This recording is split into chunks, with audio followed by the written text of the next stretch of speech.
Hello students, कैसे हो। मैं संदीप शर्मा और आप देख रहे हो मेरा यूट्यूब चैनल बिग्स इंस्टीट्यूट, जिस पे आपका स्वागत है। तो बच्चों, प्रीवियस क्लास में अपन क्या पढ़ चुके हैं कि आपका गाउस का नियम क्या होता है, उसकी उत्पत्ति कैसे की जाती है और उससे संबंधित बिंदु पढ़ चुके हैं। आज का अपना जो टॉपिक है उस टॉपिक का नाम है गाउस के नियम के अनुप्रयोग। यानी आज के टॉपिक में अपन ये देखेंगे कि गाउस का नियम आपकी मदद क्या करता है। तो गाउस का नियम है, उसका यूज लेने के लिए आप कह सकते हो कि अगर आपके पास कोई भी सममित आवेश वितरण है, यानी कि अगर आपके पास कोई सिमेट्रिक फॉर्म में कोई चार्ज को डिस्ट्रीब्यूट किया गया है, तो उसके कारण उत्पन्न विद्युत क्षेत्र की तीव्रता गाउस के नियम से अपन क्या कर सकते हैं, आसानी से ज्ञात कर सकते हैं। दोबारा सुनना कि अगर आपके पास आवेश वितरण कैसा है, सिमेट्रिक।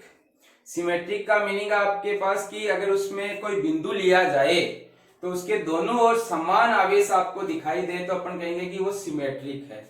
तो उसके कारण उत्पन्न होने वाला विद्युत क्षेत्र आप क्या कर सकते हो, आसानी से ज्ञात कर सकते हो। तो अब अगर आप देखोगे तो सबसे पहले गाउस का नियम लागू करने के लिए आपको एक सतह का चयन करना पड़ता है, और इस सतह को अपन को पता है क्या नाम दिया जाता है, आपकी गॉसियन सतह है। अब आपके पास गॉसियन सतह का चयन करते टाइम पे इन दो में से कम एक शर्त है, वो क्या होनी चाहिए, संतुष्ट होनी चाहिए। अब दो शर्तों में से पहली शर्त क्या है कि सतह पर या सतह के किसी भाग पर विद्युत क्षेत्र की तीव्रता को क्या होना चाहिए, नियत होना चाहिए आपके पास। यानी कि जो तीव्रता का परिमाण है वो अगर आपका कांस्टेंट है तो आप क्या कर सकते हो, गाउस का नियम आराम से लगा सकते हो। दूसरी कंडीशन है कि सतह के किसी भी भाग पर जो क्षेत्रफल सदिश होता है और विद्युत क्षेत्र की तीव्रता है वो या तो समांतर हो या प्रति समांतर हो या आपके पास लंबवत हो, या आपके पास ये तीनों ही हो सकती है, जैसे अपन देखेंगे अनुप्रयोगों में। इन दोनों में से कम अगर एक कंडीशन आपकी सेटिस्फाई होती है तो गाउस का नियम आप आसानी से क्या कर सकते हो, लगा सकते हो, या उस सतह का आप क्या कर सकते हो, यूज ले सकते हो आपके पास। दोबारा सुनना बच्चों कि आपका किसी भी सिमेट्रिक चार्ज डिस्ट्रीब्यूशन के कारण अगर विद्युत क्षेत्र की तीव्रता निकालनी है तो उसके लिए आप किसका नियम यूज में ले सकते हो, गाउस का नियम। अब इस गाउस के नियम को लगाने के लिए आपको एक सतह का चयन करना पड़ता है, जिसके लिए ये कंडीशन होती है कि विद्युत क्षेत्र की तीव्रता का परिमाण है वो एक समान हो, और दूसरा उसके किसी भी भाग पर आप जो क्षेत्रफल सदिश बनाओगे वो विद्युत क्षेत्र की तीव्रता के साथ या तो समांतर हो या प्रति समांतर हो या कैसा हो, लंबवत हो। तो आप आसानी से गाउस का नियम लागू कर सकते हो। अब अपन इसमें सबसे फर्स्ट अनुप्रयोग देख रहे हैं कि गाउस के नियम से अनंत रेखीय आवेश के कारण। अब अनंत रेखीय आवेश में क्या ले सकते हो, आप कोई आवेशित तार ले सकते हो, उसके कारण क्या देख रहे हो, विद्युत क्षेत्र की तीव्रता निकाल रहे हो। अब विद्युत क्षेत्र की तीव्रता में दो चीजें आएगी, एक दिशा आएगी और एक परिमाण आएगा। तो पहले अपन क्या कर रहे हैं, दिशा निकालना सीख रहे हैं कि अगर कोई तार हो और उससे अगर कोई r दूरी पर कोई बिंदु हो तो उस बिंदु पर विद्युत क्षेत्र की तीव्रता की दिशा कैसे होगी। तो इसके लिए अपन ने कोई एक AB तार लिया जो अपरिमित लंबाई का है। अब अपरिमित लंबाई से मीनिंग क्या है कि जैसे मैंने ये कोई तार बनाया है, ये आपका कोई तार है जो आपका इस साइड भी अनंत लंबाई तक जा रहा है और इस साइड भी आपका क्या कर रहा है, अनंत लंबाई तक जा रहा है, और इस तार को नाम दे दिया अपन ने क्या है, AB तार है आपके पास। अब इस AB तार के बीच में आपका कोई एक बिंदु O है और अपन ने इसको आवेश दिया है धनावेश। आप ऋणावेश भी दे सकते हो, कोई दिक्कत नहीं है, बस आपके पास दिशा है वो अपोजिट हो जाएगी ऋणावेश के केस में। तो आपने एक AB तार लिया जो कैसा है, अपरिमित लंबाई का है, और इसको क्या दिया, आवेश दिया। अब ये आवेश इसकी लंबाई पर है, इसलिए अपन इस आवेश को नाम देंगे रेखीय आवेश। दोबारा सुनना, अगर किसी वस्तु की लंबाई पर आवेश वितरण होता है तो उसको कहते हैं रेखीय आवेश, जिसका रेखीय आवेश घनत्व निकालना हो, तो रेखीय आवेश घनत्व को लैम्डा से लिखते हैं और लैम्डा बराबर होता है आवेश बटा लंबाई, तो Q बाई एल लिख सकते हो, या अल्पांश पे आवेश घनत्व निकालना तो dQ बाई dl लिख सकते हो। अब इसके बिंदु O से आपने R दूरी पर एक P बिंदु लिया है, तो मैंने ये कोई R दूरी है और इस R दूरी पर ये कोई एक P बिंदु बनाया है, जिसपे अपन को क्या करना है, विद्युत क्षेत्र की तीव्रता ज्ञात करनी है। और इसको ज्ञात करने के लिए मैंने इस O से L लंबाई तो ऊपर और L लंबाई नीचे, यानी कि ये L लंबाई है और इस L लंबाई पे मैंने ये कोई अल्पांश A1 लिया है, और ऐसे ये L लंबाई है जिसपे अल्पांश A2 लिया गया है। यानी कि बिंदु O से समान दूरी पर अपन ने कोई दो अल्पांश लिए हैं, जिसमें पहला अल्पांश आपका A1 है और दूसरा अल्पांश आपके पास क्या है, A2 है। अब इन दोनों अल्पांश के कारण P बिंदु पे क्या होगा, विद्युत क्षेत्र उत्पन्न होगा। तो आप कह सकते हो कि A को अगर P से मिलाऊं मैं, तो A1 को P से मिलाने पर आपके पास इस P बिंदु पर इसके कारण जो विद्युत क्षेत्र की तीव्रता है वो A1P दिशा में इस तरफ होगी आपके पास, जिसको मैंने क्या मान लिया है आपके पास, DE1 मान लिया है। देखो बच्चों, कोई दिक्कत नहीं होनी चाहिए। आपने टुकड़ा लिया, टुकड़े पर अल्प आवेश है, इस अल्प आवेश के कारण P बिंदु पर जो विद्युत क्षेत्र है वो इस तरीके से इधर मिलेगा। ऐसे अगर इस A2 बिंदु को P बिंदु से मैं मिलाऊं, तो P बिंदु से मिलाने पर इसके कारण जो उत्पन्न विद्युत क्षेत्र है, जिसको आप नाम दे दो DE2, और ये जो DE2 है वो तो आपका A2P दिशा में यानी इधर है, और ये आपका A1P दिशा में यानी इधर है आपके पास। अब मैं अगर इस OP लाइन को मिलाऊं, तो मैंने कहा कि यहाँ का कोण थीटा है, तो ये वाला कोण भी थीटा होगा। अब ये दोनों त्रिभुज एक जैसे होने के कारण ये वाला कोण थीटा है, तो ये वाला कोण भी क्या होगा, थीटा होगा। तो आप ये कह सकते हो कि A1 के कारण P बिंदु पर जो उत्पन्न विद्युत क्षेत्र की तीव्रता की दिशा है वो OP के साथ थीटा कोण पर है। ऐसे ही A2 के कारण उत्पन्न विद्युत क्षेत्र की तीव्रता है वो OP के साथ कितने कोण पर है, थीटा कोण पर है। A1 की विद्युत क्षेत्र की तीव्रता को DE1 से लिखा है, A2 की विद्युत क्षेत्र की तीव्रता को DE2 से लिखा गया है। अब A1P और A2P जो दूरी है वो एक समान है, क्योंकि अगर आप ये दूरी निकालोगे तो ये दूरी आएगी R² प्लस L², ये वाली दूरी आएगी R² प्लस L²। ऐसे आपने A1 और A2 है वो क्या लिए हैं आपने, समान लंबाई, दोनों अल्पांश है वो समान लिए हैं, और दोनों अल्पांश समान है तो आप कह सकते हो कि इसके कारण जो विद्युत क्षेत्र की तीव्रता उत्पन्न होगी वो इसकी विद्युत क्षेत्र की तीव्रता के बराबर होगी। दोबारा सुनना कि आपने ये दोनों अल्पांश है वो एक समान लंबाई के लिए हैं। मान लिया इस अल्पांश की लंबाई भी dl है और इस अल्पांश की लंबाई भी dl है, तो इसका आवेश dq होगा और इसका आवेश है वो भी dq होगा। तो आवेश एक समान है और बिंदु की दूरी भी एक समान है, जिसके कारण इनका जो विद्युत क्षेत्र है वो भी आपको क्या मिलेगा, एक समान मिलेगा। और एक समान मिलेगा तो आप कह सकते हो कि इनका परिमाण है वो तो एक समान है, परंतु इनकी जो दिशाएं हैं, इसकी A1P है और इसकी A2P में है आपके पास। तो आप यहां से ये कह सकते हो कि ये जो विद्युत क्षेत्र आया है इसका परिमाण तो एक समान है परंतु दिशाएं अलग अलग है। इसलिए इन विद्युत क्षेत्र को एक तो इस रेखा के समांतर और एक इस रेखा के लंबवत अपन ने क्या किया है, डिवाइड किया है। या ऐसे कह सकते हो कि ये जो OP रेखा है, इस OP रेखा के अनुदिश लाइन तो ये है आपकी और लंबवत लाइन ये है आपके पास। तो इस तरीके से आपने क्या किया, इस DE1 के घटक लिए और DE1 के घटक लिए, तो इधर तो आपका DE1 cos थीटा आ गया और इधर आपके पास DE1 sin थीटा आ गया। बच्चों जिसके साथ कोण बनता है वो cos का घटक और उसके लंबवत कौन सा हो गया, sin का घटक। ऐसे आप इस DE2 के घटक लोगे तो इधर तो आ गया DE2 cos थीटा और इधर आ गया आपका DE2 sin थीटा। अब देखो बच्चों दोबारा से समझो कि इसकी विद्युत क्षेत्र की तीव्रता ये है, इसको दो घटकों में तोड़ा, एक तो अनुदिश OP के और एक OP के लंबवत। ये OP के अनुदिश इसका घटक आया DE1 cos थीटा और लंबवत घटक आया DE1 sin थीटा। ऐसे इस DE2 का OP के अनुदिश घटक तो आया DE2 cos थीटा और ये आया DE2 sin थीटा।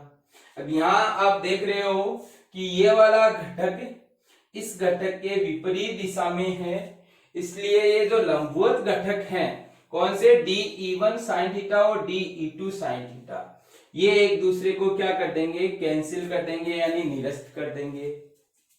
ये दोनों घटक एक ही दिशा में होने के कारण आपके पास क्या हो जाते हैं, जुड़ जाते हैं और जुड़ जाते हैं तो आप कह सकते हो कि ये आवेश है और ये आपका दोनों घटक है। तो दोनों घटक हैं वो इस आवेश के लंबवत होने के कारण आप कह सकते हो कि परिणामी जो विद्युत क्षेत्र है वो बिंदु को तार से जोड़ने वाली लंबवत रेखा के अनुदिश होता है। इसको मैं देखो साइड में एक डायग्राम और बना के समझा देता हूं आपको कि आपके पास क्या है कि एक तो आवेश दिया गया है और दूसरा क्या दिया गया है, बिंदु दिया गया है। तो अब अगर मैं इसको साइड में बढ़ाऊं तो ये मैंने कोई धनावेश लिया जो अपरिमित लंबाई का है और ये कोई P बिंदु है, तो इसके कारण जो इसके घटक आए उसमें लंबवत घटक तो कैंसिल हो गए और एक जो आपके समांतर घटक थे वो जुड़ गए। तो प्लस का विद्युत क्षेत्र तो आवेश से दूर बाहर की ओर है, किसके अनुदिश, तार को बिंदु से जोड़ने वाली लंबवत रेखा के अनुदिश है आपके पास। यहीं अगर मैं माइनस आवेश लूं और ये P बिंदु लूं तो यहां लाइन लिखी हुई है कि परिणामी विद्युत क्षेत्र बिंदु को तार से जोड़ने वाली लंबवत रेखा के अनुदिश होगा। तो ये बिंदु है, ये तार है, इसको जोड़ने वाली ये लंबवत रेखा है। प्लस आवेश है तो दूर और माइनस आवेश है तो अंदर की ओर होगा। तो आप कह सकते हो कि या तो आवेश से परे, परे का मीनिंग दूर, या आवेश की ओर यानी कि इधर होगा आपके पास। तो बच्चों अपन ने ये पॉइंट कर लिया कि अगर कोई अपरिमित लंबाई का तार लिया जाए तो उसके कारण किसी बिंदु पर जो उत्पन्न विद्युत क्षेत्र की तीव्रता की दिशा होती है वो दिशा कैसे होती है आपके पास, तार के लंबवत बिंदु को ज्वाइन करने वाली जो लाइन होती है उस लाइन के अनुदिश। अब या तो बाहर की ओर होगी या अंदर की ओर होगी। बाहर की ओर का मीनिंग धनावेश है, अंदर की ओर का मीनिंग कैसा आवेश है, ऋणावेश है आपके पास। और इस तरीके की दिशा को नाम दिया जाता है आपका त्रिज्यीय दिशा। कौन सी दिशा, त्रिज्यीय दिशा। कौन सी दिशा होती है, ये जो भी आवेश होता है उसके लंबवत जो दिशा होती है उसको अपन त्रिज्यीय दिशा बोल देते हैं, जो धनावेश की बाहर की ओर हो सकती है, ऋणावेश की अंदर की ओर हो सकती है। सिंपल है बच्चों, सबसे पहले टुकड़े लेने हैं, उनकी विद्युत क्षेत्र की तीव्रताओं को निरूपित करना है, फिर आपको जो लाइन दी गई है कौन सी, ओपी लाइन, उसके अनुदिश और उसके लंबवत घटकों में लोगे तो आपकी जो ये विद्युत क्षेत्र के लंबवत घटक है वो तो निरस्त हो जाते हैं और अनुदिश घटक जुड़ने के कारण आपके पास विद्युत क्षेत्र की तीव्रता लंबवत बाहर की ओर या अंदर की ओर मिलेगी। अगर बाहर की ओर है तो प्लस है और अंदर की ओर है तो माइनस है। कोई दिक्कत नहीं है बच्चों इसमें, आप इसका स्क्रीनशॉट ले लीजिए।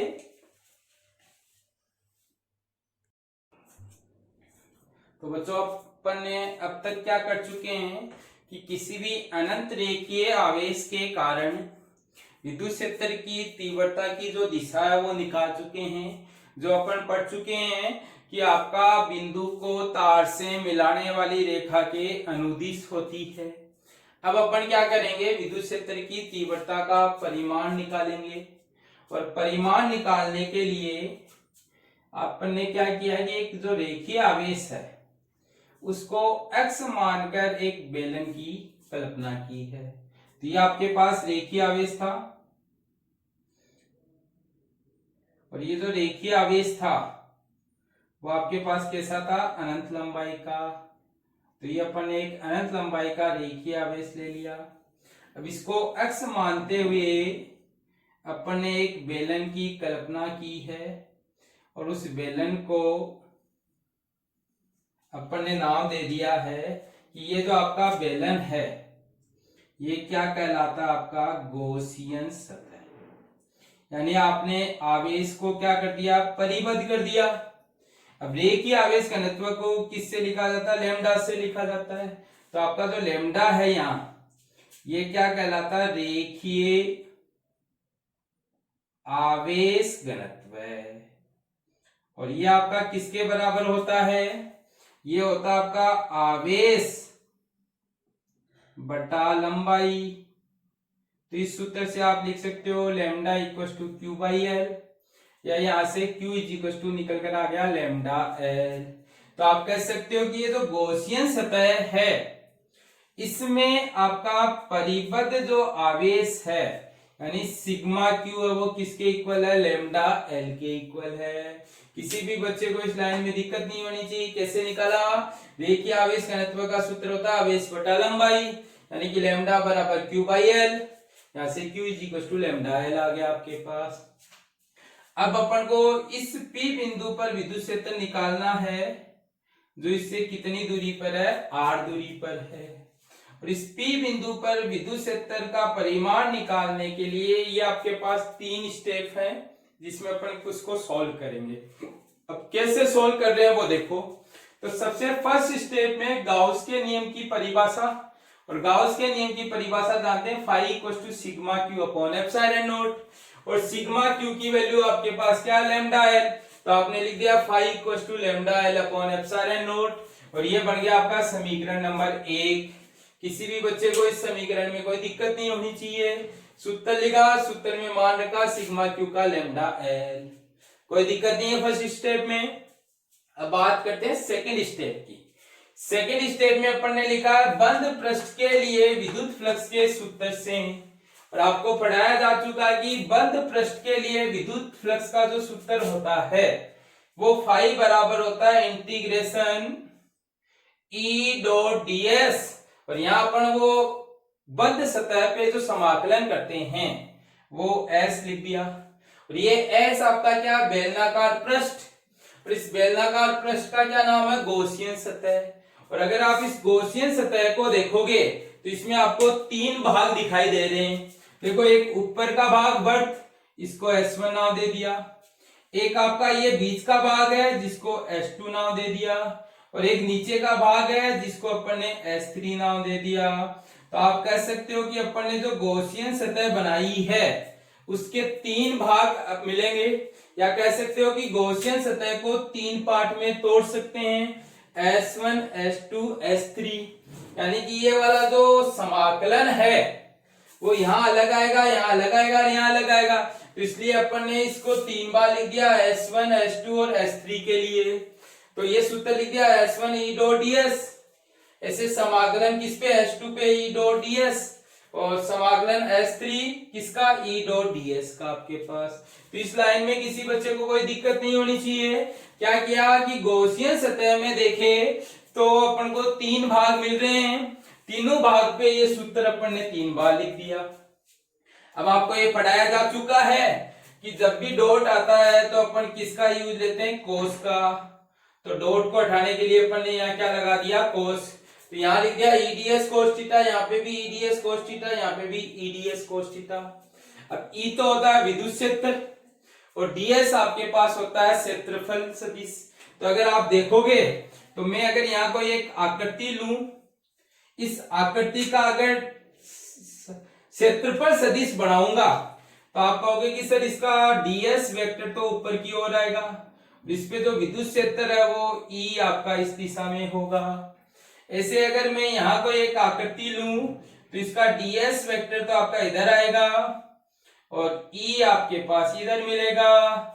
और ऐसे अगर इस पॉइंट पर मैं कोई एक सतह लूं जिसका क्षेत्रफल ds माना जाए तो उसका ds वेक्टर आपका इधर है, E आपका इधर है। अब किसी बच्चे को अगर इसमें कोई दिक्कत हो तो पूछ लेना मेरे को। यहाँ आपने क्या किया, एक छोटा सा टुकड़ा लिया इस सतह में से फ्लक्स निकालने के लिए, और वो छोटे से टुकड़े का क्षेत्रफल सदिश तो इधर आ गया और प्लस अब इसका विद्युत क्षेत्र इधर हो गया। ऐसे आपके पास यहाँ पे भी एक ds वेक्टर बनाया और E आपका इधर हो गया।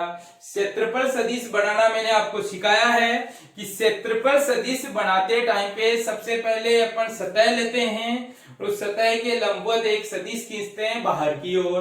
तो एक इधर खींचा, एक इधर खींचा। अब अगर आप इन तीनों को देखोगे तो तीनों को देखने पर पता चल रहा है कि सर यहाँ थीटा 90 है और यहाँ पे भी थीटा 90 है और यहाँ समांतर होने के कारण थीटा 0 है। तो आपने लिखा S1 और S3 पर E ds के लंबवत है जिसके कारण थीटा की वैल्यू 90 है या cos थीटा 0 हो गया। ऐसे ही S2 पर E समांतर है ds के जिसके कारण थीटा 0 होता है, cos थीटा क्या हो गया 1 हो गया। तब आप यहाँ इस cos थीटा को 0 लिख सकते हो, इस cos थीटा को 0 लिख सकते हो। दोनों को 0 लिखने पे ये भी 0 हो गया, ये भी 0 हो गया। तो 0 प्लस 0 और यहाँ आपके पास cos थीटा की जगह 1 रखा तो आपके पास E ds आ गया। अब अगर आप इसको देखोगे तो चाहे मैं बिंदु यहाँ लूं, चाहे यहाँ लूं, चाहे यहाँ लूं, चाहे यहाँ पे लूं, चाहे यहाँ पे लूं, दूरी क्या मिलेगी, एक समान मिलेगी। किस पे, S2 पर। किसकी, बिंदु की तार से। और दूरी एक समान मिलने का मीनिंग आप ये कह सकते हो कि ये जो S2 सतह है इस पे आपका E है वो क्या है, नियत है, यानी विद्युत क्षेत्र का परिमाण है वो एक समान है। और एक समान है तो आप इस समाकलन में से E को नियतांक मानते हुए बाहर लिख सकते हो। तो ये बन गया। अब ये बन गया तो इसमें आपको इसका मान चाहिए और इसका मान होता है वक्र पृष्ठ का संपूर्ण क्षेत्रफल। क्योंकि आपके पास S2 है वो क्या, वक्र पृष्ठ है किसका, बेलन का, और इसका संपूर्ण क्षेत्रफल कितना होता है 2 पाई RL। तो इसकी जगह आपने 2 पाई RL रख दिया। जैसे अपन ये मान रखते हैं तो फाई बराबर हो गया E इंटू 2 पाई RL। इसको समीकरण 2 नाम दे दिया। अब स्टेप फर्स्ट में तो समीकरण 1 है और स्टेप सेकंड में समीकरण 2 है। स्टेप सेकंड को सोल्व करते टाइम पे आपको ध्यान रखना है कि सबसे पहले अपन को विद्युत फ्लक्स का सूत्र लिखना है बंद पृष्ठ के लिए। बंद पृष्ठ को देखोगे तो 3 भाग मिलेंगे और 3 भाग मिलेंगे तो आपको इसको 3 बार लिखोगे। 3 बार लिखने के बाद में डॉट को हटाया तो कोस लिख दिया। कोस का मान निकाला तीनों सतह पर, तो 2 सतह पे 0 आया और 1 सतह पे 1 आया, तो ये लिख दिया जिससे आपके पास ये निकल कर आया। अब समीकरण 1 और 2 को अगर देखें तो लेफ्ट हैंड साइड बराबर होने के कारण राइट हैंड साइड भी बराबर मिलेगी। तो इसकी राइट हैंड साइड तो है E 2 पाई RL और इसकी राइट हैंड साइड है lambda L upon epsilon not. अब आप L को L से काटोगे तो आपके पास ये E 2 पाई R और लैम्डा अपॉन एप्सिलॉन नॉट बचा। इस 2 पाई R को यहां ले आए नीचे, तो 2 पाई एप्सिलॉन नॉट को एक साथ लिख दिया, लैम्डा बाई R को एक साथ लिख दिया। तो एक तो ये सूत्र आ गया आपके पास, अनंत रेखीय आवेश के कारण उत्पन्न विद्युत क्षेत्र की तीव्रता। अब इसको अगर आप ऊपर नीचे 2 से गुणा करोगे तो यहाँ 2 लैम्डा हो गया और यहाँ 4 पाई एप्सिलॉन नॉट हो गया। इस 1 अपॉन 4 पाई एप्सिलॉन नॉट को k लिख सकते हो। जैसे ही मैं k लिखता हूं तो ये सूत्र बन जाता है 2k लैम्डा अपॉन में r। आपके पास सदिश रूप में लिखोगे तो दिशा आएगी, इस E की दिशा इधर है तो आपने एक r वेक्टर r एकांक सदिश बनाया तो ये आपका बाहर की ओर हो गया। तो आपके पास अगर लैम्डा पॉजिटिव है यानी कि आवेश प्लस का है, तब तो आर के मिलेगा बाहर की ओर, जो अपन इससे पहले पढ़ के आए दिशा में। और अगर लैम्डा आपका माइनस का है तो आर के पर वो किधर मिलेगा आपको, अंदर की ओर। तो ये आपके पास अनंत रेखीय आवेश घनत्व के कारण मिलने वाला विद्युत क्षेत्र है। किसी बच्चे को कोई दिक्कत नहीं होनी चाहिए, दिक्कत हो तो वो बच्चा कमेंट सेक्शन में या व्हाट्सएप नंबर पे व्हाट्सएप करके पूछ सकता है। अब आप इस सूत्र से ई की निर्भरता के बारे में बता सकते हो कि ई आपका किन पर निर्भर करता है। तो अगर इस सूत्र को देखें तो ई का सूत्र आया 2k लैम्डा अपॉन आर। यहां से कह सकते हो ई समानुपाती है लैम्डा के, जिसके कारण ई का लैम्डा के साथ जो ग्राफ है वो एक सीधी सरल रेखा बन गई। और इस सरल रेखा का जो ढाल है वो एम से लिखा जाता है, जिसको टेन थीटा लिख सकते हैं। और टेन थीटा का मीनिंग ई अपॉन लैम्डा, और ऊपर से ई अपॉन लैम्डा यानी कि लंब बटा कर्ण, और लंब बटा कर्ण निकालोगे तो ऊपर से सूत्र आया 2k अपॉन में r के बराबर। ऐसे दूसरा लिख सकते हो कि E व्युत्क्रमानुपाती है r के। तो यहां से आप ये कह सकते हो कि E का अगर r के साथ ग्राफ बनाए तो ऐसा बनेगा, और अगर E का 1/r के साथ ग्राफ बनाए तो एक सीधी सरल रेखा बनेगी। अब इसका भी अगर आप ढाल निकालोगे तो ढाल m, और m को लिखते हैं टेन थीटा से, जो आपका लंब बटा आधार होता है, और लंब बटा आधार से लंब तो E है, आधार आपका 1/r है। इसको ऊपर से देखोगे तो 2k लैम्डा हो गया, यानी कि यहाँ E का मान, इसको 1/r से डिवाइड करो तो r से r तो कट गया, क्या बच गया 2k लैम्डा। तो आप कह सकते हो कि आपका विद्युत क्षेत्र E है वो रेखीय आवेश घनत्व के समानुपाती और दूरी के व्युत्क्रमानुपाती होता है। तो बच्चों ये आपका अनंत रेखीय आवेश के कारण उत्पन्न विद्युत क्षेत्र की तीव्रता थी, जिसको गाउस के नियम से अपन 3 स्टेप में कैलकुलेट कर सकते हैं। पहली स्टेप में गाउस के नियम की परिभाषा काम में लेनी है, दूसरी स्टेप में बंद पृष्ठ के लिए विद्युत फ्लक्स का सूत्र, उससे 2 समीकरण बनेंगे, दोनों को इक्विवेलेंट करेंगे तो आपके पास ये मान आ जाएगा। कोई दिक्कत नहीं है बच्चों, तो आप इसका स्क्रीनशॉट ले लीजिए, और वीडियो को देखने के बाद में उसको लाइक और शेयर करना ना भूलिए बच्चों। Thank you.